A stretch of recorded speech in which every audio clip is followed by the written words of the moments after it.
श्री ओम करणी, श्री ओम करणी, श्री ओम करणी, श्री ओम करणी। नमस्कार। आज कल वाले प्रसंग को चालू न रखकर चतुर्श्लोकी भागवत आपके सामने प्रस्तुत की जा रही है। कल वाले प्रसंग को आगे चालू रखा जाएगा, केवल आज की ये व्यवस्था है। चतुर्श्लोकी भागवत का जैसा कि आपको बतलाया जा चुका है, आदि पुरुष नारायण हरि उन्होंने ब्रह्मा जी को सबसे पहले उपदेश किया।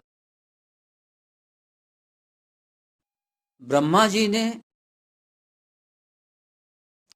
इसका उपदेश अपने मानस पुत्र नारद जी को किया और वेदव्यास जी जब बहुत विचलित रहे, बहुत कुछ वेदों का निर्माण किया, उपनिषदों का निर्माण किया, महाभारत जैसे बहुत बड़े ग्रंथ का निर्माण किया, इसके पश्चात भी शांति प्राप्त जब नहीं हुई तो नारद जी ने उनको इसी चतुर्श्लोकी भागवत का उपदेश करके कहा कि आप इसका विस्तार करके और वर्णन कीजिए प्रभु की लीलाओं का, तब आपको शांति मिलेगी। और वेदव्यास जी ने इसका विस्तार करके अपने पुत्र सुखदेव जी को उपदेश दिया और सुखदेव जी ने महाराज परीक्षित को, उसके बाद में यह संसार में प्रचलित हो गई। तो ये चतुर्श्लोकी भागवत क्या है, वो 4 श्लोक कौन से हैं मैंने बता दिए थे आपको पहले भी। दूसरा स्कंध, 9वां अध्याय, श्लोक संख्या 32, 33, 34 और 35। वे श्लोक इस प्रकार हैं।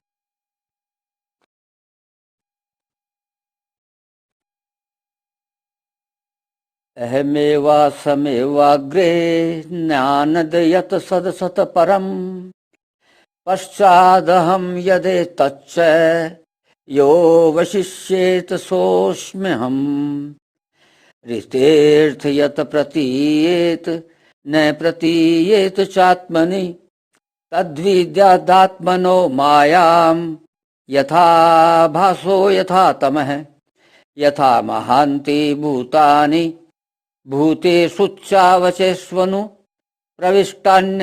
प्रविष्टानि तथा तेषु न तेष्वहम् एतावदेव जिज्ञासं तत्त्वजिज्ञासुनात्मनः अन्वयव्यतिरेकाभ्यां यतशात् सर्वत्र सर्वदा। यह है चतुर्श्लोकी भागवत। इसका अलग अलग श्लोकों का आपको वह अर्थ भी सुना देता हूं जो गीता प्रेस गोरखपुर ने दिया है। पहला श्लोक, सृष्टि से पहले भी मैं ही विद्यमान था, मेरे सिवाय और कुछ भी नहीं था, और सृष्टि उत्पन्न होने के बाद जो कुछ भी यह संसार दिखता है वह भी मैं ही हूं, सत्य यानी चेतन और अविनाशी के रूप में, असत यानी जड़ और नाशवान के रूप में, तथा सत असत से परे जो कुछ कल्पना की जा सकती है वह भी मैं ही हूं, और सृष्टि का नाश होने पर जो शेष रहता है वह भी मैं ही हूं। ये भगवान कह रहे हैं, चेतन तत्व के रूप में प्रभु हमेशा रहते हैं। ये चेतन तत्व का बखान हुआ है यहाँ। दूसरा श्लोक, जैसे कोई वस्तु बिना होते हुए भी अज्ञान रूप अंधकार के कारण प्रतीत होती है, ऐसे ही संसार न होते हुए भी मेरे में प्रतीत होता है। न होता हुआ क्यों कहा गया है इसको? इसलिए कहा गया कि यह हर क्षण मर रहा है। जो दिख रहा है वो तो गया। इसी क्रम में हमारा बचपन गया है, जवानी जा रही है, बुढ़ापा जा रहा है। इसलिए कहा है कि संसार न होते हुए भी मेरे में प्रतीत होता है। और जैसे ज्ञान रूप प्रकाश होते हुए भी उधर दृष्टि न रहने से प्रतीत नहीं होता, अर्थात अनुभव में नहीं आता, ऐसा ही मैं होते हुए भी नहीं दिखता। यानी ये दोनों, संसार का विद्यमान न होते हुए भी दिखना और मेरा विद्यमान होते हुए भी न दिखना, ये मेरी माया है। प्रभु कह रहे हैं इसको कि ये मेरी माया है। संसार तो दिखता है, जो है नहीं, जा रहा है, वो तो दिखता है, और मैं हमेशा रहता हूं सनातन रूप से, और मैं नहीं दिखता, ये मेरी माया है। ऐसा समझना चाहिए। ये दूसरा श्लोक की व्याख्या बताई। तीसरा, जिस तरह पृथ्वी, जल, अग्नि, वायु और आकाश, ये पांचों महाभूत प्राणियों के छोटे बड़े अच्छे बुरे सभी शरीरों में प्रविष्ट होते हुए भी वास्तव में प्रविष्ट नहीं हैं, अर्थात वे ही वे हैं, इस तरह मैं उन प्राणियों में प्रविष्ट होते हुए भी, आत्मा रूप से प्रविष्ट होते हुए भी वास्तव में उनमें प्रविष्ट नहीं हूं, अर्थात मैं ही मैं हूं। प्रविष्ट तो वहां हो जहां पर वो नहीं है। जब वहां पहले से ही मौजूद है तो प्रविष्ट कहां होंगे? तो इसलिए कहते हैं कि मैं प्रविष्ट होते हुए भी नहीं हूं, प्रविष्ट होता नहीं हूं, क्योंकि मैं पहले से ही वहां रहता हूं। सब मेरे अलावा जब कोई चीज है ही नहीं तो प्रविष्ट कहां होंगे? ये तीसरा श्लोक हुआ।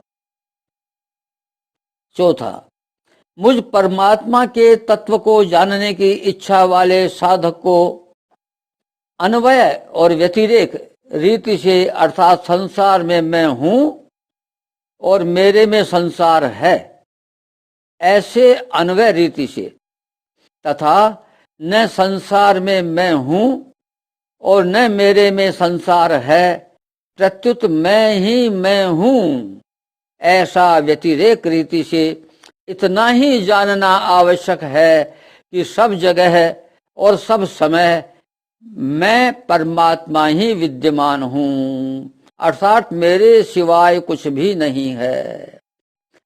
तो ये चौथे श्लोक की व्याख्या हुई। अब आप देखिए, निचोड़ रूप में, सार रूप में जो चतुर्श्लोकी भागवत है, उसमें चौथे श्लोक के 4 शब्द पर्याप्त हैं। वो क्या हैं 4 शब्द? यत स्यात् सर्वत्र सर्वदा। यत माने जो, स्यात् माने है, जो है सर्वत्र सब जगह, सर्वदा सब समय। यानी मैं क्या हूं? प्रभु अपने बारे में बता रहा है, भाई मैं क्या हूं? मैं सर्वत्र हूं और सर्वदा हूं, हमेशा हमेशा। यो माम अजम अनादिम च वेति लोक महेश्वरम। अनादि कहा था, वहां भी मैं अजन्मा हूं, अनादि हूं, सर्वलोक महेश्वर हूं। तो अनादि कह रहे हैं ना, वो यहां पर यही बात कर रहे हैं। बस ये निचोड़ की बात यह है, भाई मेरे अलावा कुछ है ही नहीं, चाहे जड़ हो चाहे चेतन हो, क्योंकि इसके पहले केवल करंट था और करंट के अलावा कुछ नहीं था। और जब यह सृष्टि समाप्त हो जाएगी तब भी केवल करंट रह जाएगा। इस कारण से मेरे अलावा कुछ भी नहीं है। तो जो कुछ आपको दिखता है, भासता है, वह सब कुछ मैं हूं। यत शात सर्वत्र सर्वदा, जो है सर्वत्र सब जगह, सर्वदा हमेशा हमेशा, वो मैं हूं। यह है चतुर्श्लोकी भागवत। पाठ करने का अभ्यास कर लीजिए, बहुत बढ़िया होगा। प्रभु की वाणी पर विश्वास करो। संदेह आत्मा विनश्यति, भाई संदेह मत करो। जब संदेह करोगे तो जन्मना ही पड़ेगा। संदेह मत करो, पकड़ लो भगवान को। प्रभु आपने कह दिया, अब हम मौज हो गई, मस्ती हो गई, अब तो हमें कोई चिंता ही नहीं, अगले जन्म हमारा होगा ही नहीं, अब हम क्यों चिंता करें। अब तो आपने कह दिया, हमको विश्वास हो गया आपकी बात पर, बात खत्म हुई। लेकिन विश्वास कर लो, श्रद्धावान लभते ज्ञानम। प्रभु कहते हैं कि श्रद्धावान जो होगा वो ज्ञान प्राप्त करेगा। ज्ञान कौन सा? आत्म कल्याण संबंधी ज्ञान। दूसरे कोई ज्ञान से मतलब नहीं है भाई। ज्ञान एक ही, आत्म कल्याण संबंधी ज्ञान। बाकी ज्ञान सब बेकार हैं। जो आत्म कल्याण की तरफ ले जाए वही ज्ञान है, बाकी तो अज्ञान है, समाप्त हो जाएगा। आपने पीएचडी कर ली, डिलीट कर ली, पता नहीं क्या क्या कर लिया भाई। अगला जन्म होगा तो कबूतर वाला क्या फिर पढ़ना पड़ेगा। इसलिए वो सब अज्ञान है जो नष्ट हो जाएगा। और आत्मज्ञान, जिस क्लास तक आप पहुंच गए, जहां तक आप पहुंच गए, अगले जन्म में यदि होता है तो आप अगली क्लास से प्रारंभ करेंगे। दो बहुत ऐसे उदाहरण पेश करता हूं जो आप जानते हैं। भक्त प्रहलाद, 5 वर्ष की उम्र में भगवत प्राप्ति हो गई। भक्त ध्रुव, 5 वर्ष की उम्र में भगवत प्राप्ति हो गई। भाई उनकी तपस्या पिछले जन्मों में पूर्ण हो चुकी थी। जरा सी पूंछ बाकी रह गई थी, जरा सा काम बाकी रह गया था, वो उन्होंने जल्दी से सल्टा लिया। इसका मतलब ये पक्का हो गया कि जो आध्यात्मिक मार्ग पर बढ़ गया उसकी विद्या नष्ट नहीं होती। लेकिन सांसारिक ज्ञान तो वापस कबूतर वाला कह पढ़ना ही पड़ेगा अगले जन्म में। इसलिए भाइयों ये समझ लो कि यही आपके साथ जाएगा। यह ज्ञान कैसा है? नाशवान नहीं है। यह ज्ञान किसका है? आत्म कल्याण का है। इसलिए सनातन है, अविनाशी है। इस अविनाशी ज्ञान को ही पकड़ो। बाकी तो संसार चलाने के लिए, अपने प्रारब्धों को भुगतान करने के लिए आप पुरुषार्थ कह दें, प्रारब्ध कहते हैं, वास्तव में है तो प्रारब्ध, पुरुषार्थ कुछ है ही नहीं। पुरुषार्थ तो केवल भजन में ही है, बाकी सब प्रारब्ध है। तो उसमें लग जाइए, प्रभु की तरफ झुक जाइए। बस आपको केवल झुकना है, कुछ नहीं करना है भाई। देखो, ये मैंने श्रीमद् भागवत के 4 श्लोक आपको बताए। कुछ लोगों ने शायद नाम सुना हो और कुछ ने नहीं भी सुना हो। जो दुर्गा को मानते हैं, आदि शक्ति को मानते हैं, यानी उस करंट को स्त्री रूप में मानते हैं, वो आदि शक्ति। उस करंट को पुरुष रूप में मानते हैं, वो आदि पुरुष। तो वहां भी इस प्रकार की एक छोटी सी वाणी हमको मिलती है। ग्रंथ का नाम है श्रीमद् देवी भागवत। यह है श्रीमद् भागवत, वो है श्रीमद् देवी भागवत। वहां यही बात आधे श्लोक में ही कह दी गई है, वो भी मैं आपको सुना देता हूं। सर्वम खल विदमेवाहम नान्य दस्ती सनातनम। बस इतना सा है। यह चतुर्श्लोकी भागवत में जो 4 श्लोकों में बात कही गई, देवी भागवत में इतने से में कह दी गई। सर्वम खल विदमेवाहम नान्य दस्ती सनातनम। सर्वम सब जगह, जो कुछ आपको दिखता है, खल विदम, वो मैं ही हूं। सर्वम खल विदमेवाहम नान्य दस्सी, न अन्य ना अन्य तो कोई दूसरा की अस्थि है ही नहीं, नान्य दस्ती सनातनम, जो सनातन हो, यानी सनातन रूप में केवल मैं हूं, मेरे अलावा कुछ नहीं है, वहां मां कह रही है। तो देखो प्रभु का, नारायण का, आदि शक्ति का, इनका कोई लिंग नहीं है। आप समझो ये स्त्रीलिंग है या पुरुष लिंग है, ना ना, ये तो जो है भाई, जिस रूप में आप याद करते हो ना, उसी रूप में प्रकट हो जाते हैं, क्योंकि उनका लिंग तो है नहीं। आप देखो, इनको शिव के रूप में याद करो तो प्रभु शिव रूप में आ जाएंगे, माँ शिव रूप में आ जाएगी, वही माँ शिव रूप में धारण कर लेगी आपके लिए। और यदि आप राम के रूप में याद करते हो तो वही मेरी माँ राम रूप धारण कर लेगी, और यदि आप कृष्ण को याद करते हो तो वही मेरी माँ कृष्ण रूप धारण कर लेगी।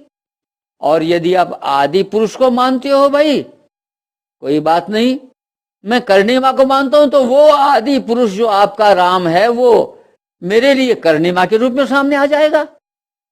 कोई काली को मानता है तो वही आदि पुरुष काली के रूप में सामने आ जाएगा। ऐसा इनका चूंकि लिंग नहीं है, तुलसीदास जी ने इसलिए तो कहा है ना, भक्त हेतु नाना विधि करत चरित्र अनूप। अनूठे अनूठे चरित्र भक्तों के लिए वो तरह तरह से करते हैं। ये तुलसीदास जी ने कहा भी है, मैंने आपको पहले बता चुका मैं ये बात। तो इस प्रकार से भाई देवी भागवत का ये श्लोक भी बोल दिया करो एक दफा, एक दफा तो चतुर्श्लोकी भागवत बोल दिया करो, एक दफा ये देवी भागवत का श्लोक बोल दिया करो, बस हो गया आनंद। एक आपको चमत्कारिक बात और बताता हूं, बड़ी अद्भुत चमत्कार वाली, लेकिन विश्वास से ही होता है भैया, बिना विश्वास के होगा नहीं। देखो रामायण में, रामचरित मानस की बात कहते हैं, रामायण तो मुंह से निकल जाता है गलत अभ्यास के कारण से। रामायण तो वाल्मीकि है और यह है रामचरित मानस तुलसीदास जी की। रामचरित मानस में जब भगवान को लिवा लाने के लिए जंगल से भरत जी और सारी अयोध्या पहुंची, तो भरत जाते ही अपने आप को बुरी भरी गालियां निकाल रहा है कि मैं इतना पापी हूं, मैं इतना नीच हूं, मैं उस कलंकनी माँ का, पापनी माँ का बेटा हूं, पता नहीं वो क्या क्या कह रहा था। और भगवान जानते थे, राम जानते थे कि भरत के समान कोई भक्त होना मुश्किल है। भक्त ऊंच, बहुत उच्च कोटि का भक्त है, और ये इतना दुखी हो रहा है, ये सब हो रहा है। तो भगवान क्या कहते हैं वो सुनिए, आपके लिए बहुत बड़े काम की चीज है, हमारे सबके लिए। अरे भरत तू क्या समझता है अपने आप को, क्यों अपने आप को कोस रहा है भाई, क्यों अपने आप को गालियां दे रहा है, क्यों अपने आप को इतना नीच बता रहा है। तेरी शक्ति मेरे से ऊंची है। भगवान राम कहते हैं कि तेरी शक्ति मेरे से ऊंची है।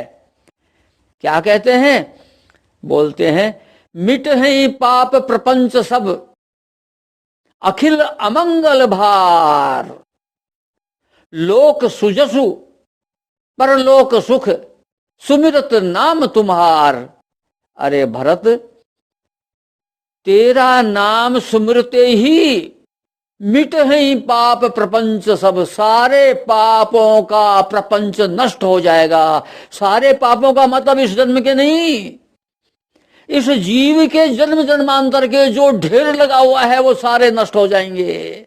मिट है पाप प्रपंच सब, और अखिल अमंगल भार, आपका कोई भी अमंगलकारी भार है आपके ऊपर जो आपको कष्ट पहुंचा रहा है, वो अमंगलकारी भार नष्ट हो जाएगा। मिट है पाप प्रपंच सब, अखिल अमंगल भार। और क्या होगा, लोक सुजसु, इस लोक में आपका यश फैलेगा। लोक सुजसु, और परलोक सुख, और परलोक में जाओगे तो वहां सुख पाओगे। कौन, किसके लिए कह रहे हैं, ऐसा कौन होगा भाग्यवान, सुमिरत नाम तुम्हारे रे भरत, तेरा जो नाम सुमर लेगा, स्मरण कर लेगा, याद कर लेगा, बस नाम स्मरण करते ही इतनी चीजें प्राप्त हो जाएंगी उसको। तो भैया दिन में एक दफा भरत जी को भी प्रणाम कर लिया करो, सुबह सुबह सही, किसी भी समय कर लो, नहाने के बाद में कर लो, आपकी मर्जी हो तब कर लो। एक दफा भरत जी को भी प्रणाम कर लीजिए। आज आपको काफी मसाला दे दिया। नमस्कार।